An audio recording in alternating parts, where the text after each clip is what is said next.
When a 12-year-old girl at a fundraiser in Aspen looked nervously across the room and said, "That man scares me," Anjelica Huston did not reassure her. She looked at the child, who happened to be a young Gwyneth Paltrow, and said two words that contained 17 years of lived experience. "With good reason. He scares me, too." She was still with Nicholson when she said it. She would stay for nearly another decade after that. At 74, Anjelica Huston has finally said what those years actually looked like from the inside. Not the glamorous version, the award ceremonies, the photographs at Cannes. The version in her memoir, Watch Me. Anjelica Huston was born on July 8, 1951, in Santa Monica, California, but she was raised on a different planet entirely, the particular world that opens when your father is John Huston, one of the most celebrated directors in the history of American cinema. He made The Maltese Falcon before she was born.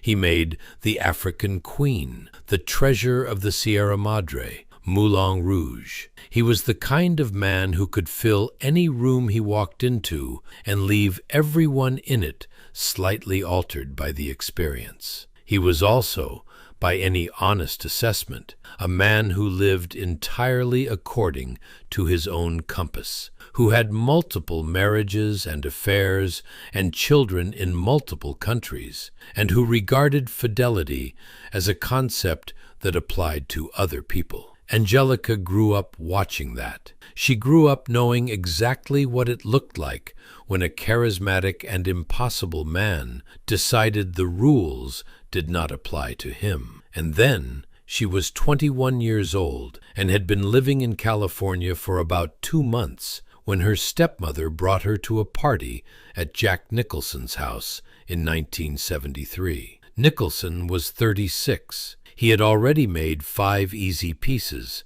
and Chinatown was in production. He was, by any reasonable assessment, the most magnetic presence in American cinema at that particular moment.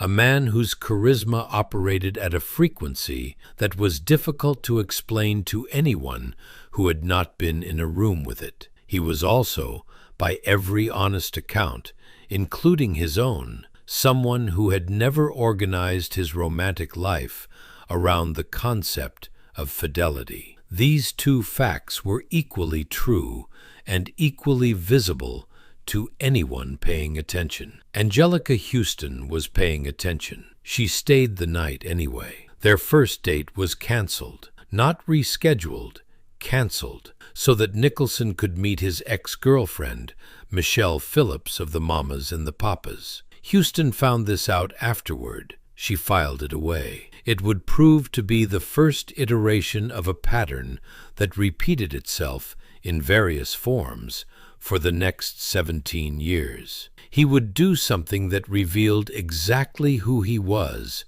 and exactly what she could expect from him. She would feel the pain of it, and she would stay, because the man who was capable of behaving that way was also the man she loved. And those two things existed in the same person and could not be separated. She described the architecture of it in Watch Me, with the clarity of someone who has had decades to understand what she was living through while she was living through it. He balanced, she wrote, his hurtful, promiscuous behavior with acts of kindness. The gifts were spectacular. A Mercedes early in the relationship, which she crashed on the same day he gave it to her. Antique oil paintings, beautiful pieces of jewelry. He was generous in the way that certain men are generous when they know they have done something that requires compensating for, which meant the generosity arrived regularly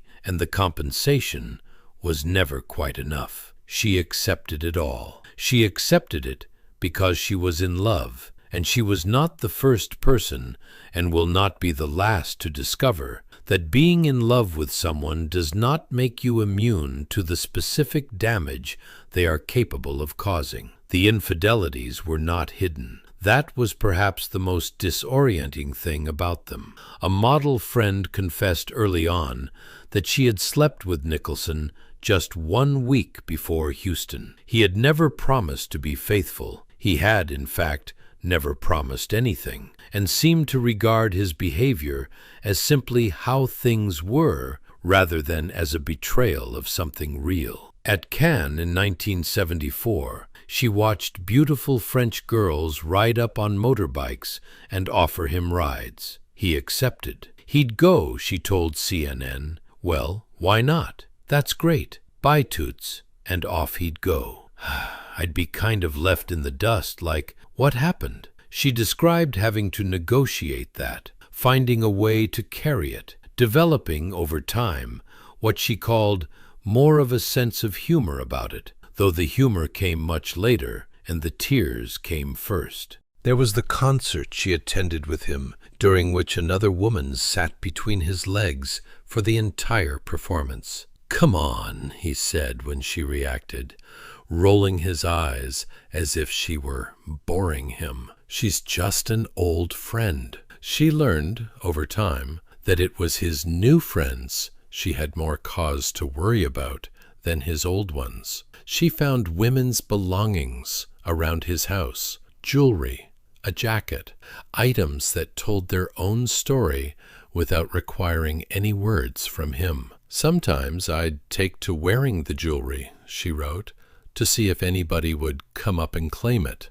Nobody ever did." Once she passed a woman on the street who was wearing her own jacket. She recognized it. She said nothing. That was the particular texture of a relationship with a man who operated as though the rules of ordinary fidelity simply didn't apply to him. Not cruel, exactly, not deliberately unkind, but so consistently himself that you eventually had to decide whether his self was something you could live inside. There was the incident, documented in the memoir without excessive elaboration, where he flirted openly with a waitress in front of her. Huston stood up, determined to leave. He grabbed her arm and told her never to walk out on him like that. And what she wrote about that moment was the most honest thing in the book. She said she enjoyed his brief flash of possessiveness, not because being grabbed by the arm was acceptable, because in that specific moment, among all the hours in which his attention scattered in every other direction, he was looking only at her. That was what she was there for. That was what she kept staying for. The moments when he remembered she was the one. Through all of it, she held on to the hope of marriage, not because she was naive. She was the daughter of John Huston. She had grown up around exactly this kind of man, but because she loved him and she had committed completely. And hope does not respond to evidence the way reason does. She wanted children. She wanted a life that had a shape to it. She was not asking for something unusual. She was asking for what most people eventually want from the person they have given the most to. Nicholson was not going to give her that. He telegraphed it in small ways, repeatedly. Once, watching the matrimonial game show, The Newlywed Game, together, he began to mock it. "Oh, little marriage, little tiny marriage game." He said it with the contempt of someone who has already decided and wants you to understand without quite saying it directly. Another time, frustrated, she pushed, "If you had balls, you'd marry me." His response was immediate and devastating. "Marry you? Are you kidding?" She cried for 3 days. Then she stayed. That is the sentence that contains the whole story, really. She cried for 3 days. Then she stayed.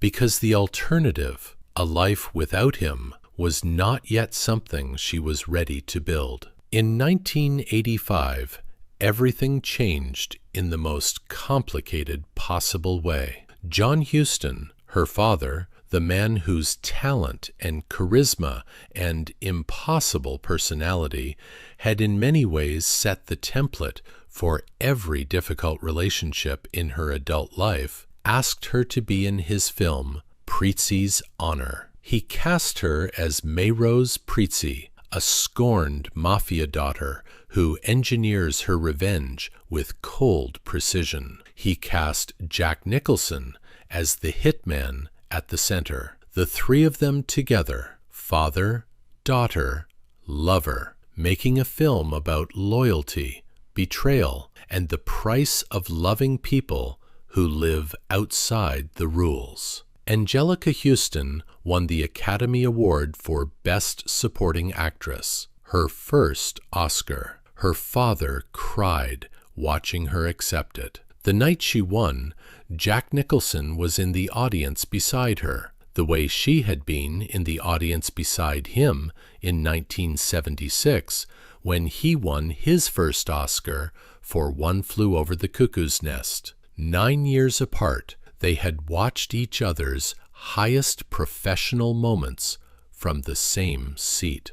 John Huston died in 1987. She lost her father 2 years after he gave her the role that won her the Oscar. He had been larger than life in the specific way that brilliant and impossible men are, filling every room, leaving marks on everyone who passed through his orbit. She grieved him the way you grieve someone whose presence was so enormous that the absence takes years to fully register. She was also during this period dealing with the sudden violent end of another relationship that had run concurrently with the Nicholson years. She had briefly dated actor Ryan O'Neal, and O'Neal had physically assaulted her. She was unequivocal about it years later. Any man who lifts a hand against a woman deserves to be outed. Move.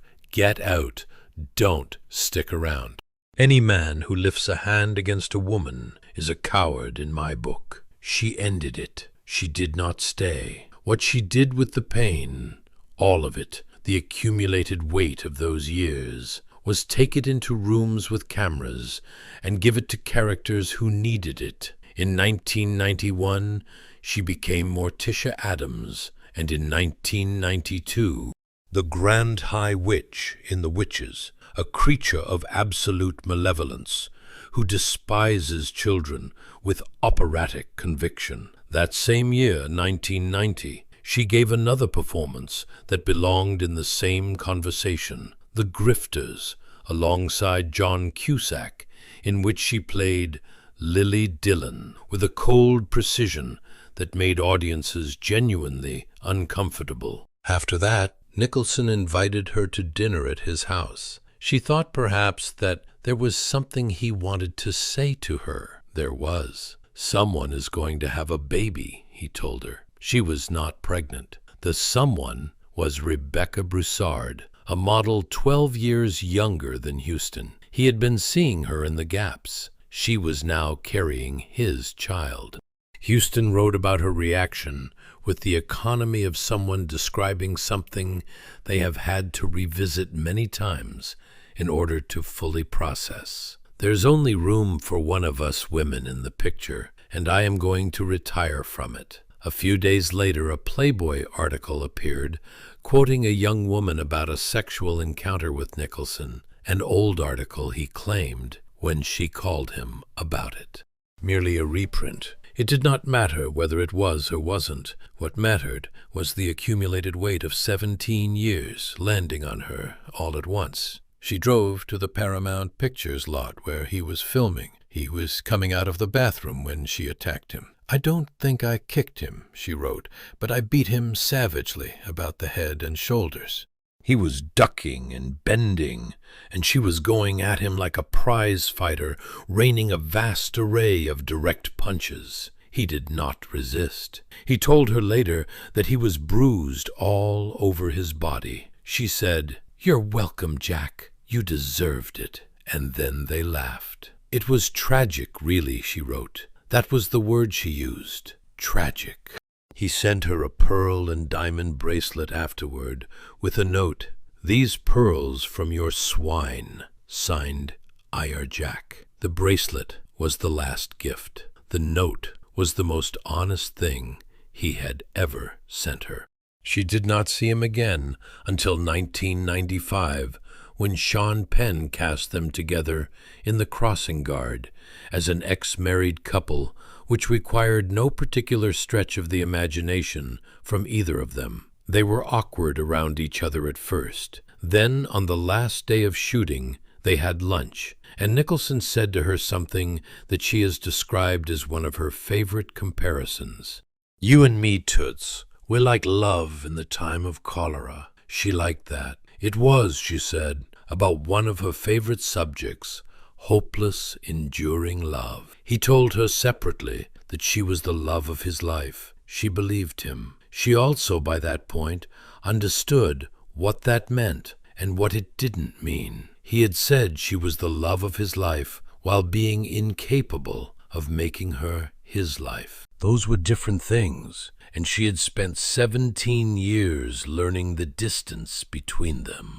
In 1992, 2 years after the end, she married sculptor Robert Graham. He was steady where Nicholson had been volatile, faithful where Nicholson had been anything but, the kind of man who loved her in the specific and daily way that she had spent her 20s and 30s trying to locate inside a man who simply wasn't built for it. They were married for 16 years.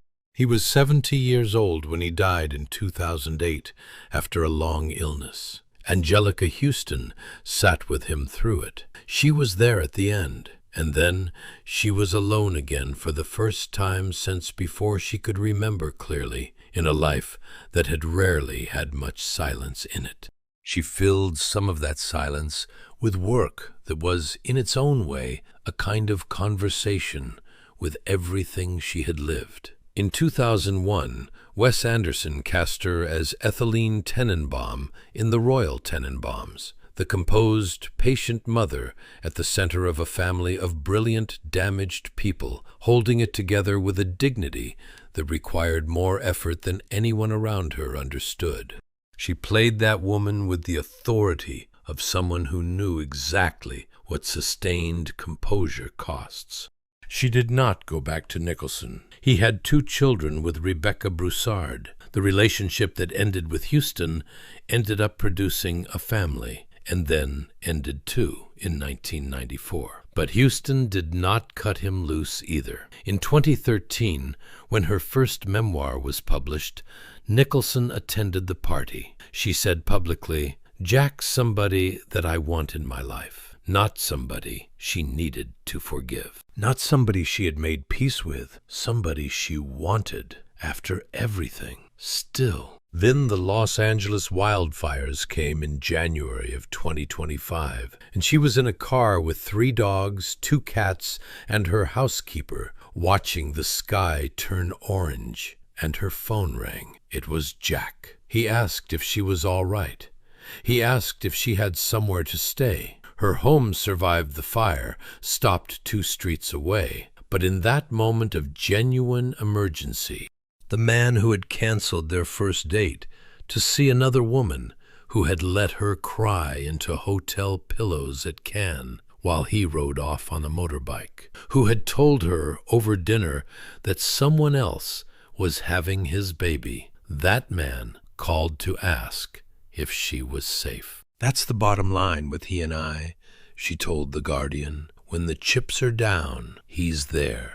She has said, looking back with a distance of 74 years and an understanding that took most of those years to arrive, "I can't say I enjoyed him all that much. I spent a lot of time in tears, a lot of time feeling slighted, not getting enough attention." She said, "I think maybe in a few cases I took those infidelities more seriously than he did." She said, "I loved him," and she said, "He was extraordinary, charismatic in a way she had never found easy to explain. She had not wanted to tame his wildness, she clarified. She had wanted his obsession. She had wanted him to be as consumed by her as she was by him. That never happened. Maybe it couldn't have. Maybe no one was ever going to get that from Jack Nicholson. Maybe that was the tragedy she kept reaching for the word to describe.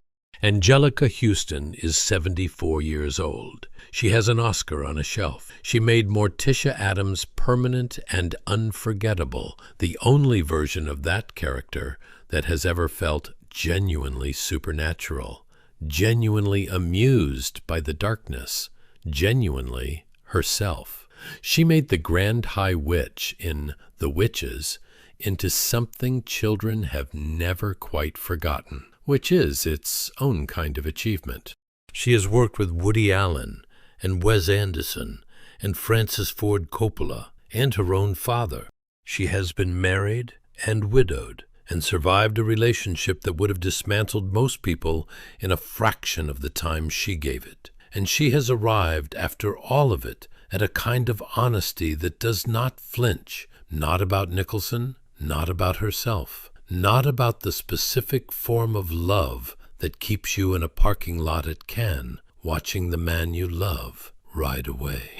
Not because you are stupid, not because you are weak, but because you are human. And humans do not stop loving people just because the loving hurts.